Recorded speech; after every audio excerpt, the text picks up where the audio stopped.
अस्सलामुअलैकुम। आज हम लोग आप लोगों की मुझे मेरे पास काफ़ी सारी जो है वो क्यूरीज थी कि सर आप जो है वो सी प्लस प्लस, जावा, पाइथन, पीएचपी इनके ऊपर भी यानी कंप्यूटर लैंग्वेज के ऊपर भी जो है वो अपना लेक्चर जो है वो अपलोड करें।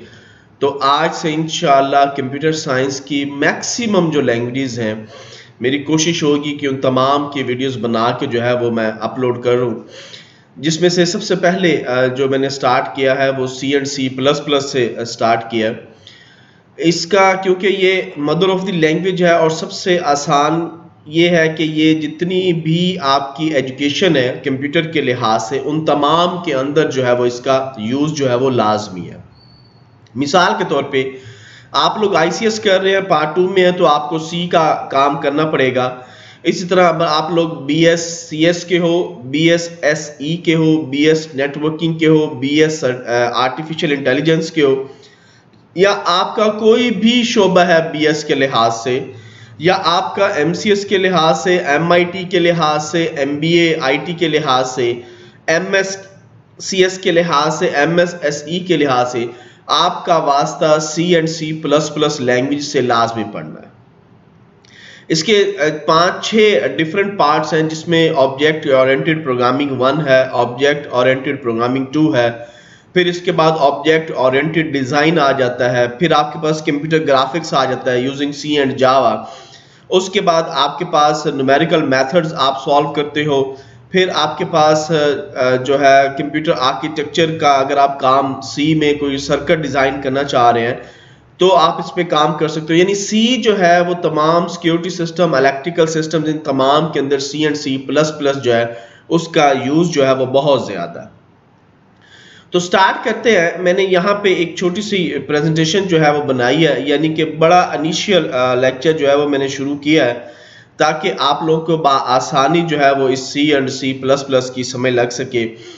ये देखें, सबसे पहला जो कोड लिखा है ये मैंने सी प्लस प्लस में कोड लिखा हुआ है, जिसमें इंक्लूड है iostream.h है, फिर कौन आयो है, उसके बाद वाइड मेन है, CLR। ये मैं आपको बताता चलूँ कि सी एंड प्लस सी हो या सी प्लस प्लस हो, जावा हो, पाइथन हो और PHP हो, ये तमाम की तमाम जो है लैंग्वेजेस ये केस सेंसिटिव है। यानी इनका जो मेन कीवर्ड्स हैं वो आपने लोअर्स में लिखने हैं। मैसेजेस जो है वो आप जिस तरह मर्जी लिखें, जिस तरह यहाँ पे देखिए मैंने मैसेज जो है वो अपर केस और लोअर केस मिक्स में जो है वो लिखा हुआ है।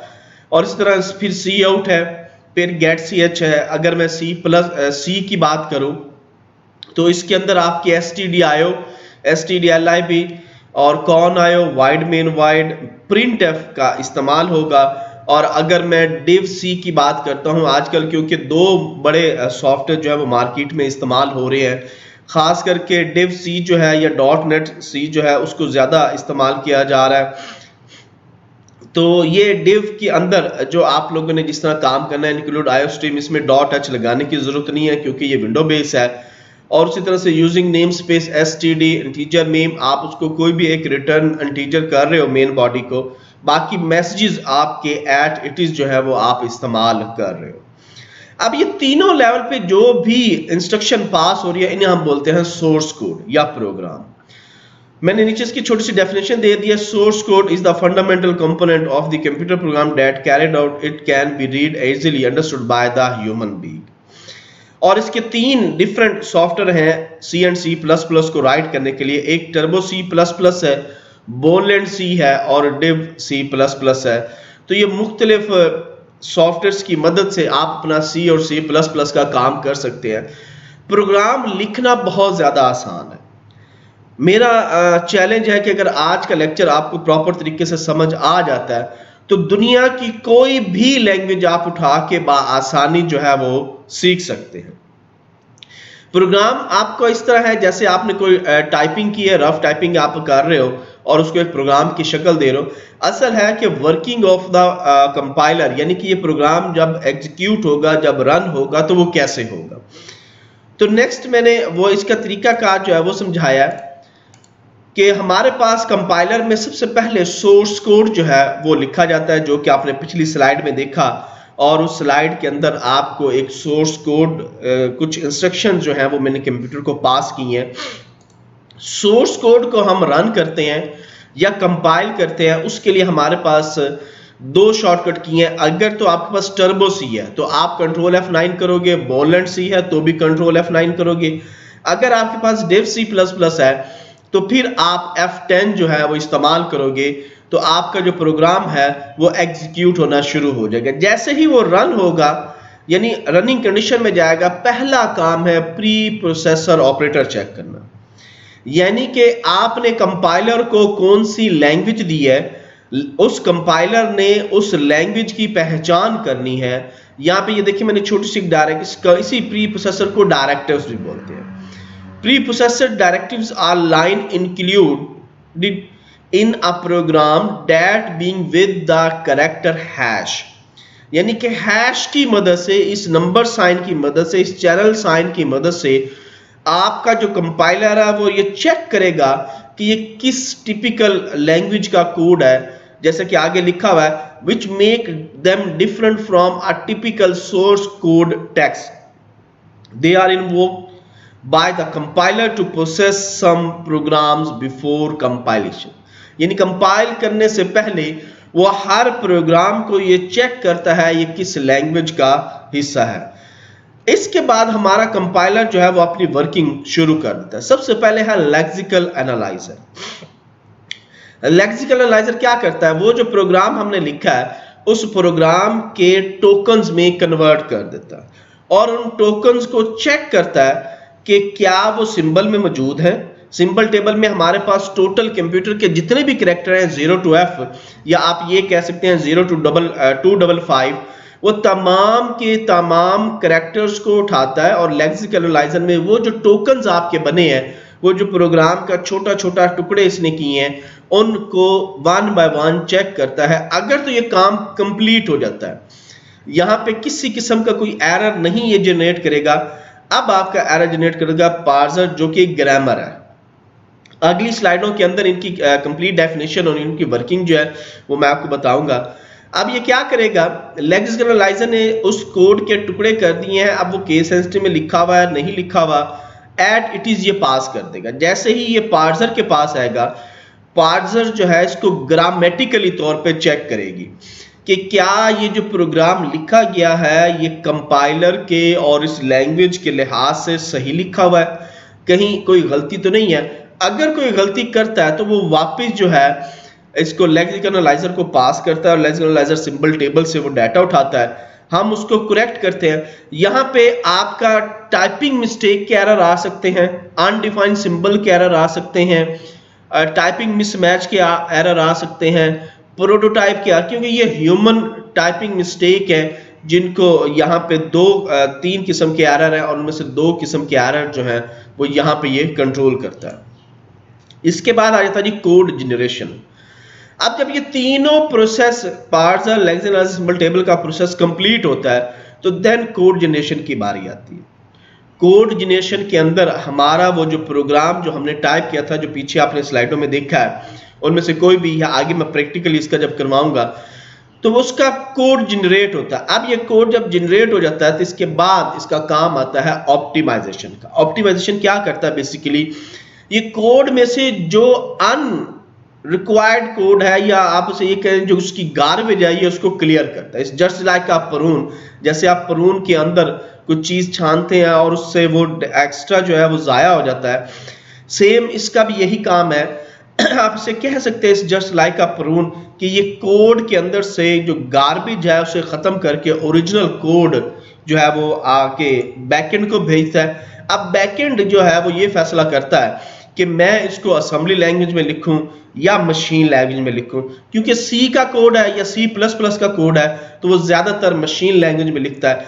अगर आपने असेंबली का कोड चलाया है तो असेंबलर लिखा हुआ है तो फिर वो ऑटोमेटिकली इसको असेंबली लैंग्वेज में जो है वो राइट कर देगा। ये वो बैकएंड पे प्रोसेस है जो कि ईच एंड एवरी प्रोग्राम को कंपाइल होने में, एग्जीक्यूट होने में, उसकी एग्जीक्यूटेबल फाइल बनने में हेल्प करता है। समझे कि इसको अगर आप अच्छी तरीके से अंडरस्टैंड कर लेते हैं तो आपको सी का अच्छे तरीके से जो है वर्किंग वो शुरू हो जाती है। अब यहाँ पे देखिए मैंने वही चीज फिर दोबारा टाइप की है कि लेक्सिकल एनालिसिस असल में होता क्या है, जो कि एनालाइजर है। Lexical analysis is the first phase of the compiler. एक तो ये पहला फेज है। It take modified source code from language preprocessor that are written in the form of sentence. आपने जो सेंटेंस लिखे हैं ये क्या करता है, उनको कन्वर्ट कर देता है अपने लैंग्वेज के अंदर, जिस लैंग्वेज को हम लोग उस वक्त टाइप कर रहे हैं। सी है, C++ है, जावा है, PHP है, आपकी पर्ल है, CGI है, .NET है, C# है, कोई भी लैंग्वेज है, ये इस लैंग्वेज को सेंटेंस से कन्वर्ट करता है उस प्री प्रोसेसर की पहचान को करते हुए, और अपने उस कोड को कन्वर्ट करता है टोकन्स के अंदर। यहाँ पे मैंने देखें सीरीज ऑफ टोकन लिखा हुआ है। The lexical analyser break these sentences into series of token, यानी कि एक टोकन की सीरीज बना देता है, और ताकि वो कंपाइलर को राइट करने में, पढ़ने में जो है वो आसान, and removing any white space और comment in the source code. और अगर जो भी आपने कमेंट्स लिखे हुए हैं, अगर कुछ स्पेसेस दी हुई हैं, तो इसका वो उनको स्किप करते हुए उन तमाम सेंटेंस जो आपने कोड के लिए लिखे हैं, जो आपकी ज़रूरत है, ये उसको कवर करता है। नीचे इसकी वर्किंग दी हुई है। इसी तरह से हमारे पास पार्सर है। पार्सर बेसिकली मैंने आपको बताया कि ग्रामर है। ये ग्रामेटिकली तौर पे आपके कोड को जो है वो चेक करता है। जहां पे आप देखें कि पार्सर इज अ कंपाइलर और interpreter component that break data into smaller element for easy translation into another language, कि वो किसी भी लैंग्वेज के अंदर इसको ट्रांसलेट कर सके। और वो जो लैंग्वेज है हमारे पास, वो मशीन लैंग्वेज है, जिसको इंसान तो नहीं समझ सकता लेकिन मशीन समझती है। और सोर्स कोड वो है जो कि हाई लेवल लैंग्वेजेस में लिखा गया है, लो लेवल लैंग्वेज में लिखा गया है, और उसको वो इंसान पढ़ सकता है, मशीन जो है वो उसको नहीं समझ सकती। तो पार्सर का बेसिकली काम यही है कि ये ग्रामेटिकली तौर पे आपके कोड को चेक करेगा, और उसके बाद उस कोड को बैकएंड को या ऑप्टिमाइजेशन को जो है वो भेज देता है। Optimisation is the program transformation technique which tries to improve the code by making it consume less resources। जितने कम रिसोर्सेज हो सकते हैं उनको इस्तेमाल करते हुए ये आपके कोड में से एक्स्ट्रा गार्बेज जो है वो उसको रिमूव करती है। उसके बाद आता है बैकएंड, जो मैंने आपको बताया है कि इसका एक ही काम है कि ये कोड में से जो है आपका डेटा जो है वो उसको रिमूव करता है और उसको फाइनल करता है कि मैं इसका बैकएंड जो है वो कैसे क्रिएट करूं, असेंबली लैंग्वेज में क्रिएट कर लूं या जो आपकी है मशीन लैंग्वेज में। तो ये बेसिकली जो हमारे पास असल वर्किंग का मेथड है वो आपका यही है कि कंपाइलर ने, आपने सिंपल एक कोड टाइप कर दिया है और आपने कंट्रोल F9 कर दिया। आपको ये नहीं पता ये कोड कहाँ पे रन हुआ, कैसे रन हुआ, और इस कोड ने एरर क्यों जनरेट किया। तो उसके लिए आपका इसको अंडरस्टैंड करना लाजमी है। अगर आप इसको अच्छे तरह से अंडरस्टैंड कर लेते हो तो मेरा चैलेंज है, दुनिया की कोई भी लैंग्वेज जो कि कंप्यूटर के रिलेटेड है, आप आसानी जो है उसको कर सकते हो। अब मैं अपने वर्चुअल एनवायरनमेंट की तरफ चलता हूं, जहां पे मैंने ऑलरेडी जो है वो विंडो ओपन करके रखी हुई है, और यहाँ पे हम उन्हीं कोड को, ये देखिए मेरे पास dev C++ भी है और बोलेंड C++ भी है। मैं इसी के ऊपर काम करूंगा। ये देखिए जी, मैं इस पे करता हूँ फाइल न्यू, एक नई फाइल जो है वो हम लोग जनरेट करते हैं F5। यहाँ पे वही कोड जो है वो मैं टाइप करता हूँ, इंक्लूड iostream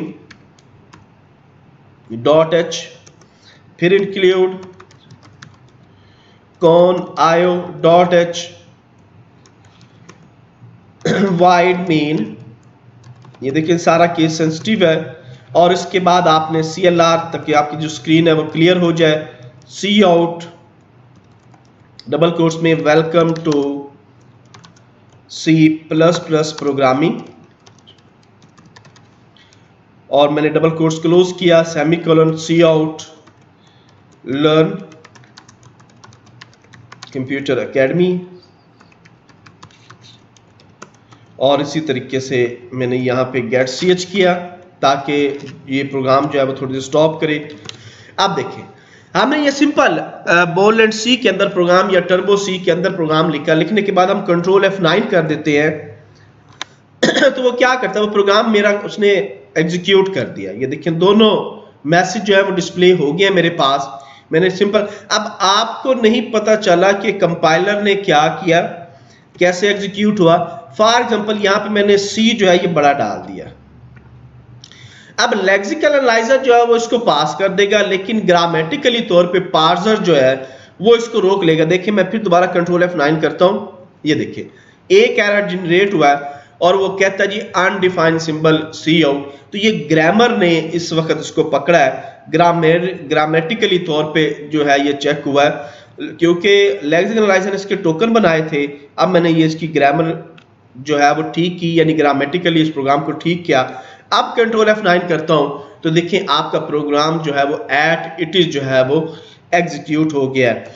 तो इस तरह से आप सी के जो इनिशियल प्रोग्राम है बहुत छोटे छोटे, उम्मीद है इंशाल्लाह मैं कोशिश करूंगा कि सारे के सारे प्रोग्रामिंग जो है वो सी की वो यहाँ पे आपको करवाई जाए, अपने मैं वीडियोस के अंदर करवाऊं। अभी आज हमारा पहला लेक्चर था रिगार्डिंग सी एंड C++। अगर आपने इसको सी में लिखना है तो यहाँ पे सिंपल आप एक फाइल जो है वो चेंज करोगे stdio, मैं आपको ये इसकी चेंजिंग भी बता दूं, और साथ में यहाँ पे आप करोगे printf, इनको आप डिलीट कर दो। ये देखिए मैंने printf किया और उसके बाद इसको मैंने डिलीट कर दिया, और एंड पे भी मैं इसके एक ब्रैकेट लगा देता हूं सेम यहाँ पे भी आप ब्रैकेट लगा दें। तो यही कोड जो आपका C++ का था अब आपका C स्टैंडर्ड का जो है वो कोड बन चुका है। तो दोनों लैंग्वेज में कोई इतना डिफरेंस नहीं है। देखें ये इस वक्त C स्टैंडर्ड का कोड है, अब आप कंट्रोल F9 करें तो भी एग्जीक्यूट है, किसी भी किस्म का कोई इशू नहीं है इसको। तो C और C++ पे माइनर सा डिफरेंस है जो आप आसानी जो है वो यहाँ पे मेरे साथ जो है मेरे लेक्चर्स में आपको पता चल जाएगा इंशाल्लाह। उम्मीद है कि मैं कोई तकरीबन 4 से 5 या 10 एक चैप्टर जो है C एंड C++ जिसमें ICS कवर हो जाए, BCS कवर हो जाए, जो है वो आपको करवाऊंगा। उम्मीद है आपको मेरी ये वीडियो पसंद आई होगी। चैनल को लाइक कीजिएगा, सब्सक्राइब कीजिएगा। शुक्रिया, अल्लाह हाफिज।